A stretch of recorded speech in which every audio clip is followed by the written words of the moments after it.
حسنت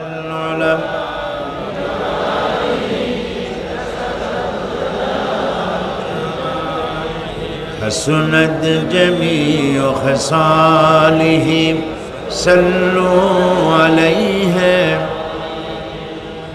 আজ থেকে ১৫০০ বছর আগে তিনি মানুষের সামনে এটি পেশ করলেন যে এই পৃথিবীর শেষ কথা নয়, আর একটা জায়গা আছে যেই জায়গায় এই পৃথিবীর সব কাজের হিসাব দিতে হবে, সেই জায়গাটায় আমাদের সকলকে উঠতে হবে। নবী করিম সাল্লাল্লাহু আলাইহি সাল্লাম মানুষকে পরকালের জ্ঞান দিয়েছিলেন, মানুষকে আখিরাতের জবাবদেহিতার কথা বলেছিলেন। জবাবদেহিতা শুধু গভর্নমেন্টের কাছে না, শুধু ঊর্ধ্বতন কর্মকর্তার কাছে না, ট্রান্সপারেন্সি, স্বচ্ছতা, জবাবদেহিতা শুধু ঊর্ধ্বতন কর্মচারী বা কর্মকর্তার কাছে নয়, সব থেকে বড় জবাবদেহিতা হবে কার কাছে? জোরে বলেন, কার কাছে? সে আল্লাহ পাকের কাছে জবাবদেহি করতে হবে প্রত্যেকটি কাজের, প্রত্যেকটি কথার। এই কথাগুলি কোরআনে কারিমে আল্লাহ পাক বিধৃত করেছেন। পরকালের উপরে আল্লাহ যত কথা বলেছেন, পরকালের উপরে ভিত্তি করে, আখিরাতের উপরে ভিত্তি করে আল্লাহ রাব্বুল আলামিন যত কথা বলেছেন, মওতের কথা, কবরের কথা, হাসরের কথা, সিরাতের কথা, মিজানের কথা, জাহান্নামের কথা, জান্নাতের কথা, বিচারের কথা, পরকাল কেন্দ্রিক যত কথা আল্লাহ পাক কোরআন শরীফে বলেছেন, সব কথাগুলি যদি এক জায়গায় করা যায়, গোটা কোরআন শরীফের 10 পারার সমান হয়ে যাবে। সম্ভবত কোরআনে কারিমের এমন কোন রুকু, এমন কোন পাতা নাই যেখানে আকারে ইঙ্গিতে পরকালের জবাবদেহিতা সম্পর্কে একেবারে কিছু বলা হয়নি। এই পরকাল কেন্দ্রিক কথাগুলির কারণেই সেই জামানার চোর, ডাকাত, ছিনতাইকারী, ধর্ষণকারী সব হেদায়েত হয়ে গিয়েছিল, আর মানুষগুলি পৃথিবীর সর্বশ্রেষ্ঠ সম্মানিত জাতিতে পরিণত হয়ে গেছিল। ঠিক কিনা বলেন? সত্য কিনা বলেন? সন্ত্রাস বন্ধ করতে হলে নৈতিকতার সৃষ্টি করতে হবে, আর নৈতিকতার সৃষ্টি কোরআন ছাড়া আর কিছুতেই করতে পারে না। আমার শিক্ষাঙ্গনে, কলেজ, বিশ্ববিদ্যালয়, হাই স্কুলগুলিতে যে ধরনের মানুষ আজ তৈরি হচ্ছে, আপনারা কি লক্ষ্য করেছেন কি মানুষ হচ্ছে? দেখুন নবীজি কি বলেছেন। আল্লাহর নবী বলেন, ইন্নাল্লাযী লাইসা ফি জাওফিহি শাইউম মিনাল কুরআনি কাল বাইতিল খারিব। যেই স্মৃতির ভিতরে, যেই দেহের ভিতরে কোরআন নাই, ওই দেহটা একটা বিরান বাড়ির মতো, একটা পোড়ো বাড়ির মতো। যেই বাড়িতে মানুষ থাকে না, এটাকে বিরান বাড়ি বলে। তো যেখানে মানুষ থাকে না, এটা একটা বাড়ি কিন্তু মানুষ নাই, এই বাড়িতে কি থাকে বলেন তো? বলেন। এই কথার জবাবে প্রায় লোকেরা বলে যে ভূত থাকে। আপনারা এই বিষয়ে একেবারে নিশ্চিন্ত হন, পৃথিবীতে ভূত আর পেতনি বলে কিছু নেই। খামোখাই আপনারা ভয় পান, ভূত পেতনি নেই। যে ঘরে মানুষ নাই সেখানে চামচিকা থাকে, সেখানে বিচ্ছু থাকে, সাপ থাকে, সেখানে এই ধরনের সরীসৃপ এগুলি থাকে। এখন যেখানে যেই দেহের মধ্যে কোরআন নাই, সেই দেহটা বিরান বাড়ির মতো। আমাদের শিক্ষাঙ্গনগুলিতে এক সময় এর মনোগ্রামগুলিতে লেখা ছিল, ইকরা বিস্মি রাব্বিকাল্লাযী খালাক, লেখা ছিল রব্বি জিদনি ইলমা, লেখা ছিল না? ছিল। 1972 সনে যারা ক্ষমতায় এলেন, তারা এসে আল্লাহর কোরআনের আয়াত দুটি তুলে ফেলে দিলেন। এটি কি মিথ্যা না সত্য? তখন কোরআনে কারিম এমনিতেই ওখানে পড়ানো হয় না, পরীক্ষায় পাশ করার জন্য 2-4টা আয়াত, 2-4টা হাদিস, আর তো কিছু নাই। একথা সত্য কিনা? মনোগ্রাম ছিল, কোরআনের আয়াত লেখা ছিল, এই কোরআনের আয়াত তুলে দেওয়া হলো। এখন কোরআন নাই। কোরআন নাই কি আছে? যেই দেহের ভিতরে কোরআন নাই, যে স্মৃতিতে কোরআন নাই, সেটা বিরান বাড়ির মতো। বিরান বাড়িতে বিচ্ছু থাকে, সাপ থাকে, কুইচা থাকে, সেখানে হিংস্র প্রাণী থাকে। যেখানে যে শিক্ষাঙ্গনগুলিতে কোরআন নাই, সেই শিক্ষাঙ্গনিতে ওই সব জিনিস থাকে যা বিরান বাড়িতে থাকে। কথা বুঝতে পেরেছেন? ফলে আমাদের শিক্ষাঙ্গনগুলি থেকে চাঁদাবাজ, মাস্তান, গুন্ডা, ধর্ষণকারী ইত্যাদি সাপ্লাই হচ্ছে, তবে সব না। একটা উল্লেখযোগ্য অংশ খারাপ হয়ে যাচ্ছে, এটা ঠিক কিনা বলেন? এই খারাপ যদি ভালো বানাতে চাই, নীতি নৈতিকতা ছাড়া, কোরআনের শিক্ষা ছাড়া, পরকালের জবাবদেহি তার চিন্তা ছাড়া আমরা আমাদের শিক্ষাঙ্গনকে বিডিআর দিয়া, পুলিশ দিয়া, আর্মি অপারেশন করে এই নীতি নৈতিকতার সৃষ্টি করা যাবে না। মানুষ ওজনে কম দেয়, খাদ্যে ভেজাল দেয়, জমিনের আইল ঠেলে, বউকে পর্দায় রাখে না, মিথ্যা কথা বলে, ওয়াদা খেলাপ করে, প্রতারণা করে, এই সব জিনিস আপনি বন্ধ করতে পারবেন না। ক্লিন হার্ট তো ভালো, এর থেকেও বড় কোনো অপারেশন যদি থাকে, সে অপারেশন করেও মানব গোষ্ঠীকে ভালো বানানো যাবে না। একটি জিনিসই মানুষকে ভালো করতে পারে, সেটা হলো আল্লাহর কাছে কিয়ামতের দিন জবাবদেহিতা। এই জবাবদেহিতার উপরে ভিত্তি করেই আমি আপনাদের সামনে কথা বলতে চাই, যদি আল্লাহ পাক আমাদেরকে তৌফিক দান করেন, আমরা বলি আমিন। কাফেরেরা তিনটি জিনিসের প্রথম জিনিসের সাথে তারা দ্বিমত খুব একটা করতে পারে নাই। তারাও জানতো যে আল্লাহ এক আছেন। তাদের যে দেবতাগুলি ছিল এ সম্পর্কে তাদের ধারণা ছিল যে দেবতাগুলিও ওই আল্লাহর তৈরি করা, তবে আল্লাহর কাজের এরা হলো অংশীদার। যেরকম গভর্নমেন্টের একজন প্রধানমন্ত্রী থাকে আর একজন প্রেসিডেন্ট থাকে, আর বিভিন্ন বিভাগে মন্ত্রীরা থাকে, আল্লাহরও ওইভাবে রাষ্ট্র, আল্লাহ বা ভগবান বা গড, তারও এই বিশ্ব এগুলিকে পরিচালনা করার জন্য বিভিন্ন মন্ত্রণালয় আছে, আর ওই সব মন্ত্রণালয়গুলিতে আমাদের দেবতাগুলিকে এইভাবে শরীক করে রাখা তিনি রেখেছেন। এটা হলো তাদের ধারণা। দুই নম্বরে, নবী করিম সাল্লাল্লাহু আলাইহি ওয়াসাল্লামের রিসালাত সম্পর্কে তাদের এ ব্যাপারে তারা একমত হতে পারে নাই, কিন্তু নবী করিম সাল্লাল্লাহু আলাইহি ওয়াসাল্লাম মিথ্যা কথা বলেছেন, নাউজুবিল্লাহ, এটা তারা ধারণা করতে পারতো না। কারণ 40টি বছর পর্যন্ত একটি মিথ্যে কথা তিনি বলেন নাই। সুবহানাল্লাহ বলেন। নবুয়তের আগ পর্যন্ত কোনো মিথ্যে কথা তার কাছ থেকে লোকেরা শোনে নাই। সুবহানাল্লাহ। সারা জীবনেও তিনি কোনো মিথ্যে কথা বলেন নাই। তৃতীয় যে বিষয়টি, এই বিষয় ছিল তাদের মারাত্মক প্রশ্ন, সেটাই আপনাদের সামনে আমি বলবো ইনশাআল্লাহ। পড়েন আমার সাথে। আউযু বিল্লাহি মিনাশ শাইতানির রাজীম। বিসমিল্লাহির রাহমানির রাহিম। শয়তানের ওয়াসওয়াসা থেকে পানাহ চাই, পরম করুণাময় আল্লাহ রাব্বুল আলামিনের নামে শুরু করছি। আম্মা ইয়াতাসাআলুন আনিন নাবাইল আযীমিল্লাযী হুম ফীহি মুখতালিফুন কাল্লা সায়া'লামুনা সুম্মা কাল্লা সায়া'লামুন। সূরা নাবা। নবী করিম সাল্লাল্লাহু আলাইহি ওয়াসাল্লাম বলেছেন, কেউ যদি দুনিয়ায় বেঁচে থেকে জীবিত চোখ দিয়ে পরকাল দেখতে চায়, পরকাল তো আমরা দেখতেছি না, কি বলেন? আমরা দেখতেছি? আমাদের কোন আত্মীয় স্বজন, মরা আত্মীয় স্বজন বেঁচে এসে ওই জগৎ সম্পর্কে আমাদেরকে কিছু বলতে পারতেছে? কেউ পারেনি।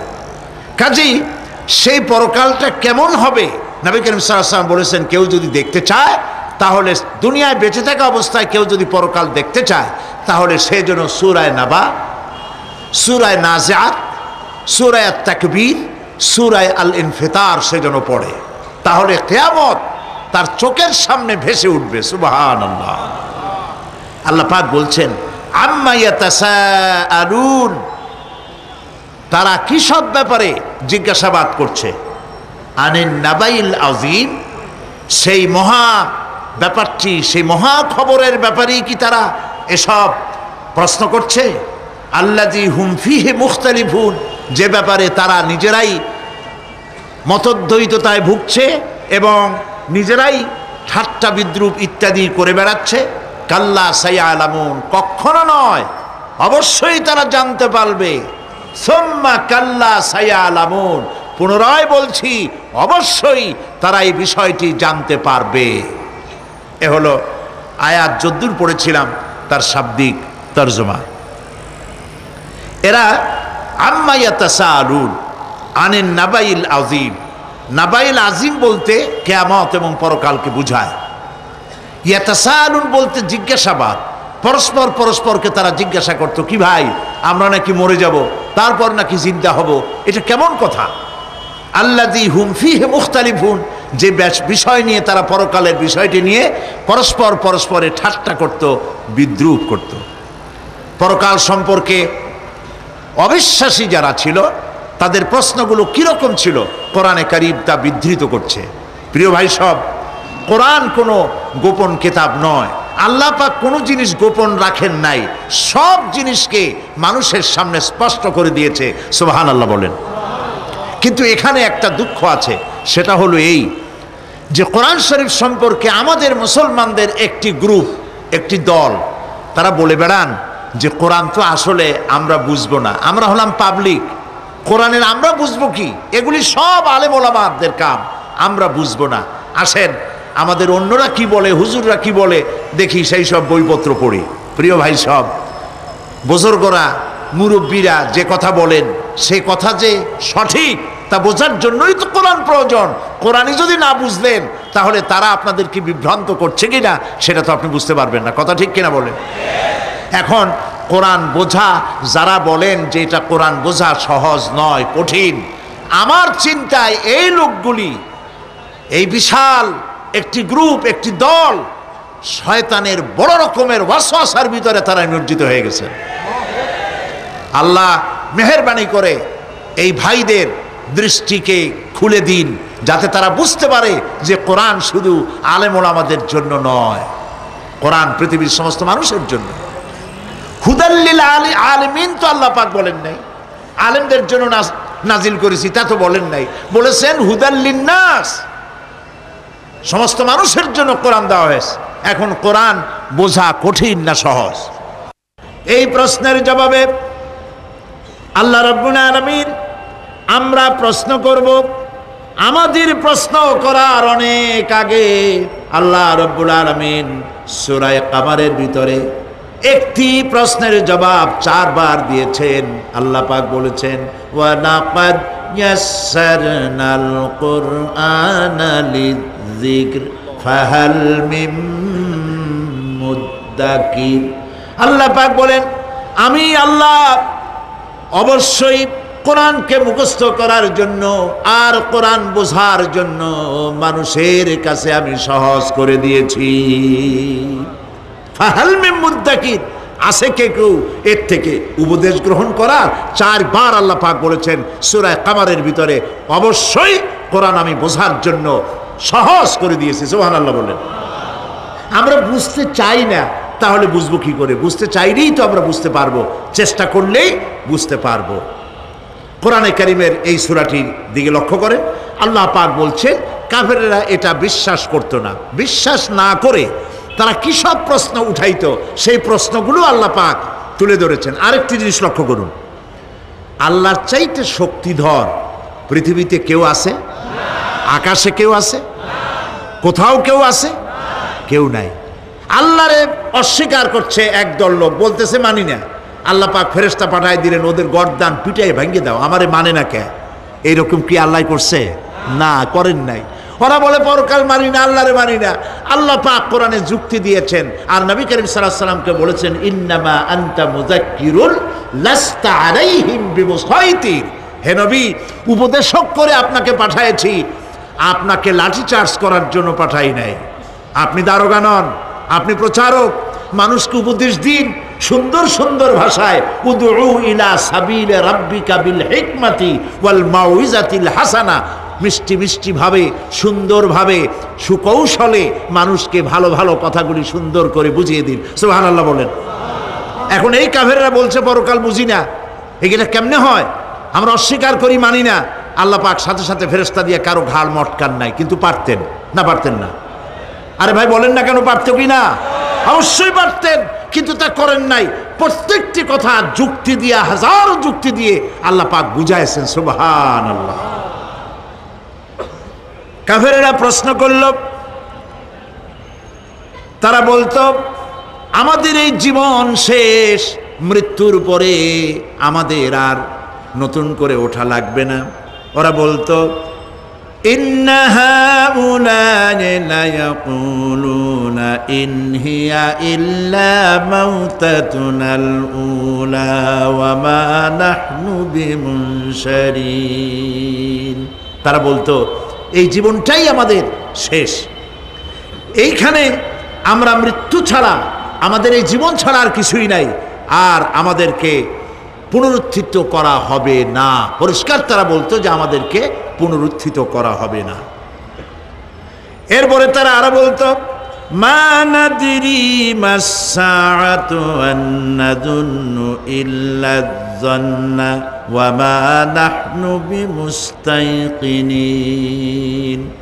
ওরা বলতো কিয়ামত কি জিনিস তা আমরা জানি না, আমরা বুঝি না, আমরা শুধু অনুমান করি মাত্র, আর আমাদের বিশ্বাস হলো আমাদেরকে কখনোই উঠানো হবে না, পুনরুত্থিত আমরা হব না।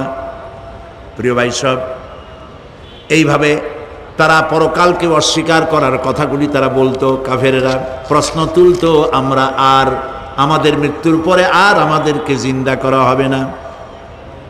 আখিরাতের জীবন সম্পর্কে কাফেরেরা আরো বলতো ওয়াকালু আইযা কুন্না ইযামান ওয়া রুফাতান আইন্না লামাবউসুনা খালকান জাদীদা। তারা বলতো যে আমরা মরে যাওয়ার পর আমাদের গোশতগুলি মিশে যাবে, হাড্ডি গুড্ডিগুলি পচে যাবে, এরপরে আমাদেরকে নতুন করে চিন্তা করা হবে। এটা মাথার মধ্যে ঢোকে না, কি আশ্চর্য ধরনের কথাটা হবে কি করে? কাফের বেঈমানেরা আরো নানা ধরনের প্রশ্ন তারা করত। তারা বলতো আইদা মিতনা ওয়া কুন্না তুরাবান যালিকা রাজউম বাঈদ। আমরা মাটিতে মিশে যাব, তারপরেও কি আমাদেরকে চিন্তা করা হবে, আমাদেরকে আবার উঠানো হবে? এটা তো বুদ্ধির, এটা চিন্তার বাইরের কথা, এটা তো মানতে পারি না। আসলে কাফেরদের এই বক্তব্য অনুযায়ী পরকালের জীবন বুদ্ধি বহির্ভূত নয়। ওরা যে বলে যে এটা আমাদের বুদ্ধিতে কুলায় না, আসলে তারা বুদ্ধি খাটায় নাই। কাফের তো বুদ্ধি খাটায় নাই। যেমন আমাদের ইউনিভার্সিটিতে ঢাকা বিশ্ববিদ্যালয়ে একজন ছিল, হ্যাঁ আমি নাম নাই নিলাম, আপনারা তো বুঝে ভালাইছেন। সে কয় যে পরকাল বিশ্বাস করি না, বিয়ে টিয়া মানি না, মরা এটা হইতে পারে কিন্তু মরার পরে আরেকটা জীবন হবে, ওইখানে হিসাব হবে, বিচার হবে, এই সমস্ত মানি না। এর থেকে আমারে তোমরা, আমি মরার পর হ্যাঁ মানে গোসল করাইও না, কাফন পরাইও না, জানাজা মানাজা এগুলি আমি বিশ্বাস করি না। নাউযুবিল্লাহ। কত বড় কপাল পোড়া, কত বড় কপাল পোড়া! ও মরার পর তার এই চিন্তা সম্পর্কে যখন আমি জানতে পেরেছি, আমার ধারণা হয়েছে ওই লোকটার উপরে আমার খুব দুঃখ হয় না। যেরকম কত কাফের আসছে, কত নাস্তিক আসছে, বিদায় হয়ে গেছে, এগুলো কোনো ব্যাপার না দুনিয়ার ইতিহাসে। সব থেকে বড় ব্যাপার হলো এই লোকটি বাংলা বিভাগে বছরের পর বছর, যুগের পর যুগ শিক্ষকতা করেছে ঢাকা বিশ্ববিদ্যালয়ে। সে কত সোনার টুকরা ছেলেকে কয়লার খনি বানায় দিয়েছে। এই জন্য বিশ্ববিদ্যালয়ে যারা চাকরি করে সরকারের দেখা উচিত কাদেরকে চাকরি, সেখানে শিক্ষকতা করার জন্য কাদেরকে নিয়োগ করা হচ্ছে, তারা নামাজি কিনা, তারা পরিষ্কার কিনা, তারা জেনাকার কিনা, তারা মদ খায় কিনা, তারা শয়তানি করে কিনা, দেখে শুনে ভালো মানুষ দেওয়া উচিত। মরে গেল, তারপরে তাকে রাখা হলো ডায়াবেটিক সেন্টারের মারিচুয়ারি ডিপ ফ্রিজের মধ্যে। তিনি বলে গেলেন আমি মরার পর আমাকে মেডিকেল কলেজে পাঠায় দিও, তারা আমারে কাটা ছেঁড়া করিয়া তারপরে অপারেশন শিখবে। তো তার নসিহত অনুযায়ী তাই করা হলো, ওসিয়ত অনুযায়ী। যখন মেডিকেল কলেজের ছেলেরা টের পেল যে ওই নাস্তিকরা আনতেছে মেডিকেল কলেজে অপারেশন করে আমাদের শেখাবার জন্য, তারা বললো আল্লাহর রাস্তায় মাপ চাই, এই শয়তানের এদিকে আনবেন না। কারণ সারা জীবন সে আল্লাহরে মানে না, অস্বীকার করেছে, পরে কাটা ছিঁড়া করে আমরা যদি কিছু শিখি তো তাই দিয়া যে রুগী ভালো হবে অপারেশন করলে সেটাও মরবে। সুতরাং মাপ চাই, ফিরাও। ফিরাইয়া এখন ওইটার কি অবস্থা হয়েছে আমি জানি না, লেটেস্ট নিউজ জানি না কোথায় আছে। যদি এখন কবর তো কপালে হইল না, এখন যদি রাস্তাও ভালায় দেয় আমাদের দেশে কুত্তাও খাবে না, কারণ কুত্তাগুলি আমাদের দেশে এত অভদ্র না যে এত পচা বাসি লাশ খাবে, ওদেরও একটা রুচি টুচি আছে। প্রিয় ভাই সব, এদের চিন্তা, এদের বুদ্ধি হলো, এদের বুদ্ধি সীমিত বুদ্ধি। আর আল্লাহ কোরআনে বুদ্ধির কথা বলেন নাই, আল্লাহ বলেছেন জ্ঞানের কথা। আর ওরা হলো বুদ্ধিজীবী। ওরা কি জীবী কন? বুদ্ধিজীবী। আচ্ছা আপনারা একটা প্রশ্নের জবাব দেন তো, দুনিয়ার সব থেকে বড় বুদ্ধিজীবী কেনা? মাশাআল্লাহ, আপনাদের ওয়াজ না শুনাইলেও হবে, আপনারা তো জানি ফেলাইছেন সব।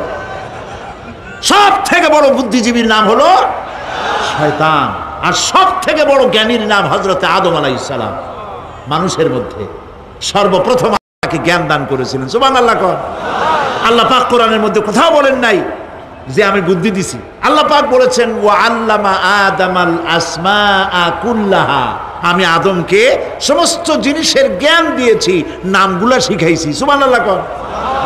ওয়ালাকাদ আতাইনা লুকমানাল হিকমা, আমি লোকমানকে জ্ঞান দান করেছি। ওয়ালাকাদ আতাইনা দাউদা ওয়া সুলাইমানা ইলমা, আমি দাউদ আর সুলাইমানকে কি দিছি? বুদ্ধি দিছি। কি দিছি? জ্ঞান দান করেছি। ইব্রাহিম আলাইহিস সালাম বলেছেন, হে আমার আব্বা, হে আমার পিতা, আমার কাছে এমন জ্ঞান এসছে যে জ্ঞান আপনার কাছে নাই। ফাত্তাবিউনি আহদিকা সিরাতান সাবিয়্যা, আপনি আমার অনুসরণ করেন, আমি আপনাকে সোজা রাস্তায় উঠায় দেব। সুবহানাল্লাহ। আমার কাছে এমন ইলম আসছে। কোরআনে কারীমে আল্লাহ রাব্বুল আলামিন বুদ্ধি শেখো, আল্লাহর কাছে বুদ্ধি কামনা করো, এটা তিনি এক জায়গাও বলেন নাই। বলেছেন আমার কাছে দোয়া চাও, রব্বি জিদনি ইলমা। পড়েন সবাই, রব্বি জিদনি ইলমা। আবার বলেন, রব্বি জিদনি ইলমা। আয় আল্লাহ, তুমি আমার জ্ঞান বৃদ্ধি করে দাও। শয়তান ছিল বুদ্ধিজীবী, আদম আলাইহিস সালাম ছিলেন জ্ঞানী। শয়তান সুদ্দা। আল্লাহ পাক যখন সকলকে বললেন উসজুদু লিআদামা, সবাই মিলে আদমরে সেজদা দাও, ফাসাজাদু, সবাই মিলে সেজদা করলো, ইল্লা মিস্টার ইবলিস সেজদা করলো না। আবা ওয়াস্তাকবারা ওয়া কানা মিনাল কাফিরিন, কপাল পুড়লো, জম্মের পোড়া। এখন ও যে বুদ্ধিজীবী, দুনিয়ার বড় বুদ্ধিজীবী, দেখেন অবস্থা। আল্লাহ পাক জিজ্ঞেস করলেন, ইবলিস রে, আমার হুকুমটা তুই মানলি না কেন? কোন জিনিস তোরে বাধা দিল আমার হুকুম অমান্য করতে? মানলি না কেন? ও তখন, ও তো বুদ্ধিজীবী, বুদ্ধির আশ্রয় নিয়েছে। সে বলছে, আল্লাহ পাক, এটা মানি নাই একটা বৈজ্ঞানিক কারণেই, একটি দার্শনিক কারণেই মানতে পারি নাই। কারণ হচ্ছে খালাকতানি মিন নার ওয়া খালাকতাহু মিন তিন, তারে বানাইছো মাটি দিয়া, আমারে বানাইছো আগুন দিয়া, আনা খায়রুম মিনহু, আমি ওর থেকে অনেক ভালো। নাউযুবিল্লাহ। কত বড় কপাল পোড়া। আগুনের গতি হলো ঊর্ধ্বমুখী, মাটির গতি নিম্নমুখী। ঊর্ধ্বগতি সম্পন্ন একটা জিনিসকে নিম্নমুখী জিনিসের সামনে মাথা নত করতে বলা তোমার একটা অবৈজ্ঞানিক অদার্শনিক হুকুম হয়ে গেছে। নাউযুবিল্লাহি মিন যালিক। আল্লাহ পাক বললেন, ইন্নাকা রাজিম, মরদুদ, বিতাড়িত, সব আমল বরবাদ করে দিলাম। দেখেন, অপরাধ শয়তান করেছে, অপরাধ আদম আলাইহিস সালামও করেছে। একজন অপরাধ করে শয়তান হয়ে গেল, আর একজন অপরাধ করে আল্লাহর পয়গম্বর হয়ে গেলেন। সুবহানাল্লাহ বলবেন না? কেন? কারণ হলো শয়তান বুদ্ধিজীবী, বুদ্ধির আশ্রয় নিল। আদম আলাইহিস সালাম তিনি বুদ্ধির আশ্রয় নেন নাই, তিনি আকলের, তার জ্ঞানের কাছে তিনি আশ্রয় নিয়েছেন। অর্থাৎ তিনি চিন্তা করতেছিলেন যে আল্লাহ পাক আমাকে নিষেধ করলেন একটা গাছের কাছে যেতে, আমিও গেলাম, বউও গেল, যা নিষেধ করলেন সেটা করলাম। এখন যদি আল্লাহ আমারে প্রশ্ন করেন যে আমার হুকুম অমান্য করলা কেন, কি জবাব দেব? আদম আলাইহিস সালাম জবাব খুঁজে পাচ্ছিলেন না। কিন্তু আমি ওই আয়াত তেলাওয়াত করার পর সর্বপ্রথম সেই ছাত্র জীবনে আমি চিন্তা করলাম জবাবটা একটা দিতে উনি পারতেন। ছাত্র মানুষের মধ্যে তো নানান চিন্তা আসে, তো আমার চিন্তা আসলো উনি একটা জবাব তো দিতে পারতেন আমাদের আবাল বাসার একটা জবাব তো দিতে পারতেন, এই যে আল্লাহ পাক সবই ঠিক আছে, অপরাধ আমি করেছি, ভুল আমি করেছি, কিন্তু আমার এটা জানতে ইচ্ছে হয় জান্নাতের সমস্ত নাজ নেয়ামত আমার জন্য তুমি জায়েজ করে দিলা, যে গাছটার কাছে যাওয়া যাবে না, ফল খাওয়া যাবে না, এরকম একটা গাছ জান্নাতের মধ্যে বানাইয়া আমারই বিপদে ভালাইলা কেন? এরকম একটা জবাব তিনি দিতে পারতেন, কিন্তু তিনি দেন নাই, কারণ তিনি বুঝতে পেরেছেন মহাশক্তিধর আকাশ আর জমিনের মালিক আল্লাহ রাব্বুল আলামিনের সামনে আর্গুমেন্ট চলে না, তার সামনে আর্গুমেন্ট চলে না, সারেন্ডার চলে, আত্মসমর্পণ করা চলে। হযরত আদম আলাইহিস সালাম কোন আর্গুমেন্টের কাছে গেলেন না, কেঁদে কেঁদে অস্থির হয়ে যাচ্ছেন। আল্লাহ রাব্বুল আলামিন যখন প্রশ্ন করবেন, আদম রে আমার হুকুম ভাঙলি কেন, অমান্য করলি কেন, কি জবাব দেব? আর ঠিক সেই মুহূর্তেই রব্বুল আলামিন প্রশ্ন করলেন, আদম রে আমার হুকুম অমান্য করলে কেন? হযরত আদম আলাইহিস সালাম কোনো বুদ্ধির আশ্রয় না নিয়া তার জ্ঞান তাকে বলে দিল, আল্লাহ তাকে কালেমা শিখায় দিলেন। উদ্বুদ্ধ হয়ে তিনি আল্লাহ রাব্বুল আলামিনের সামনে মাথা নত করে দিয়ে বললেন, রব্বানা যালামনা আনফুসানা ওয়া ইল্লাম তাগফির লানা ওয়া তারহামনা লানাকুনান্না মিনাল খাসিরিন। রব্বানা যালামনা, হে আল্লাহ আমি আমার নফসের পরে, যালামনা আনফুসানা আমি আমার নফসের পরে জুলম করেছি, অত্যাচার করেছি। ওয়া ইল্লাম তাগফির লানা, তুমি যদি আমাকে ক্ষমা না করো। জ্ঞান কত দেখেন, শুধু ক্ষমা চান নাই, বলেছেন তুমি যদি আমাকে ক্ষমা না করো, ওয়া তারহামনা আর যদি দয়া না করো, লানাকুনান্না মিনাল খাসিরিন আমি ক্ষতিগ্রস্ত হয়ে যাব। কতটা জ্ঞানের অধিকারী তিনি! তিনি এটা বললেন না যে শুধু মাফ করে দাও, শুধু মাফ করলে হবে না, মাফও করা লাগবে, আর আগে যেমন দয়া করতে আসলেও করতে আসলেও করা লাগবে। সুবহানাল্লাহ। আল্লাহ পাক রাজি হয়ে গেলেন, রাজি হন নাই? আল্লাহ রাব্বুল আলামিন হযরত আদম আলাইহিস সালামকে শুধু ক্ষমা করলেন না, ক্ষমাও করলেন, আর নবীর মর্যাদা দিয়ে আল্লাহ রাব্বুল আলামিন দুনিয়ায় পাঠাইয়া দিলেন। সুতরাং বুদ্ধি দিয়ে কাফেররা বুদ্ধির আশ্রয় গ্রহণ করে সর্বনাশ করেছে, যে পরকাল হইতে পারে না, মরে যাব আবার উঠবো, আবার এই শরীর কেমনে তৈরি হবে, এইটা তাদের বুদ্ধিতে কুলায় নাই। কিন্তু বুদ্ধি দিয়া চিন্তা করলে বোঝা যাইতো যে হ্যাঁ পরকাল একটা হইতে পারে। আর একটা কথা বলি, সেটা হলো এই, বহুত মানুষ আছে পরকাল বিশ্বাস করে না, আছে না? এমন আছে। এখন আমরা বিশ্বাস করি পরকাল, আমরা কারা কারা বিশ্বাস করি হাত উঁচু করে দেখান তো। আলহামদুলিল্লাহ বলি, বলেন আলহামদুলিল্লাহ। এখন যারা বিশ্বাস করে না তাদেরকে জানাতে চাই, আমরা যারা পরকালে বিশ্বাস করি, তাহলে পরকাল যদি না হয়, কিয়ামত যদি না হয়, বিচার আচার যদি কিছু না হয়, আমরাও বেঁচে গেলাম, আপনারাও বেঁচে গেলেন। কিন্তু সত্য সত্যই যদি পরকাল একটা হয়, বিচার যদি হয়, আমরা বেঁচে যাব, ফেসে যাবা তোমরা। প্রিয় ভাই সব, আল্লাহ রাব্বুল আলামিন সুন্দর করে বুঝাচ্ছেন, দেখো পরকাল কেন হবে, এটা বুদ্ধি দিয়ে চিন্তা করো, জ্ঞান দিয়ে চিন্তা করো। সারা বছর ব্যবসা করার পর হিসাব নিকাশের একটা দিন আসে, আসে না? বলেন আসে কিনা? হিসাব নিকাশের একটা দিন আসে সারা বছর ব্যবসা করার পর, সারা বছর লেখাপড়া করার পর, তারপরে কি বলে পরীক্ষা দেওয়ার একটা দিন আসে, আসে না?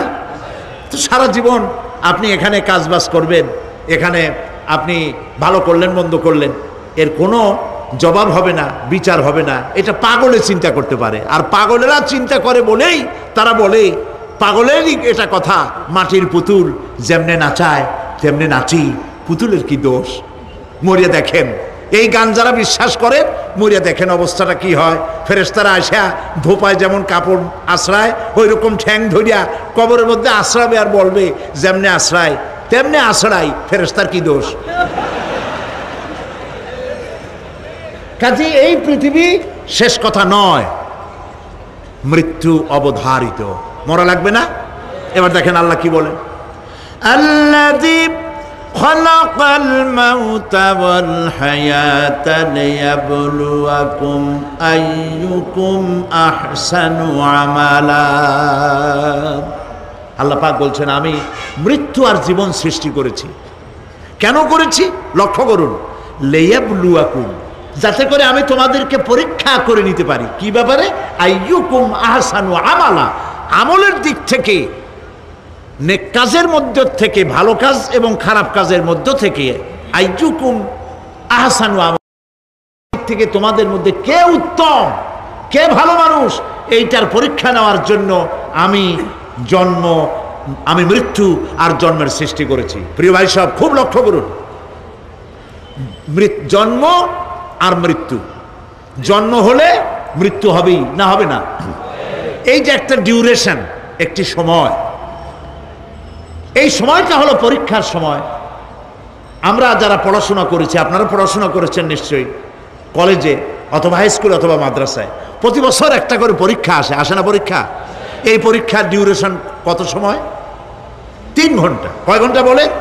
3 ঘন্টা। এই 3 ঘন্টা পরীক্ষা দিতে গিয়ে আপনারা কি কোনো ছাত্রকে দেখেছেন যে প্রশ্নপত্র সামনে নিয়ে গল্প করতেছে, প্রশ্নপত্র সামনে নিয়ে তাস খেলে, জুয়া খেলে, আর একদিকে তাকায় থাকে?